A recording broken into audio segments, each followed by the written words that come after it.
High, এই গাছটা দেখুন। এই গাছটার নাম হলো মাদার অফ থাউজেন্ড। আমার মনে হয় প্রত্যেকটা বাগানের ছাদে এই গাছটা থাকে। এটা যে কি পরিমাণ হার্ডি একটা প্লান্ট তা বলার মতো না। একটা চারা যদি ছাদে আনা যায় তাহলে প্রত্যেকটা টবের গাছের গোড়ায় গোড়ায় দেখবেন হয়ে থাকে। একবার যদি এরা ছাদে এসে পড়ে তাহলে কিন্তু এদেরকে ছাদ থেকে তাড়ানো প্রায় অসম্ভব। তবে আমার কিন্তু গাছগুলো ভালোই লাগে। এখন আমি প্রত্যেকটা টবের গোড়া থেকে এই গাছগুলো উঠাইতেছিলাম। এই চারাগুলোকে একটা ছোট্ট টবের ভিতরে আমি একসাথে লাগাবো। আমি একটা পার্কে গিয়ে দেখছিলাম একটা ছোট টবের ভিতরে এই গাছগুলো অনেকগুলো লাগিয়ে রেখেছে, তো দেখতে কিন্তু অনেক সুন্দর লাগছিল।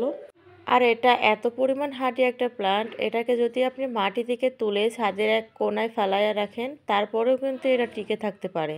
তো এখানে আমি একটা টব নিয়ে নিয়েছি। এখানে আমি এটা গোবর সার দিয়ে মিডিয়া তৈরি করে একটা টবের ভিতরে প্রত্যেকটা চারা লাগিয়ে দিব।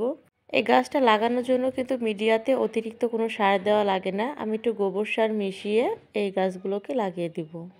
ইচ্ছে আছে টবটাতে এমনভাবে গাছগুলো লাগাবো যাতে টবের মাটি দেখা না যায়।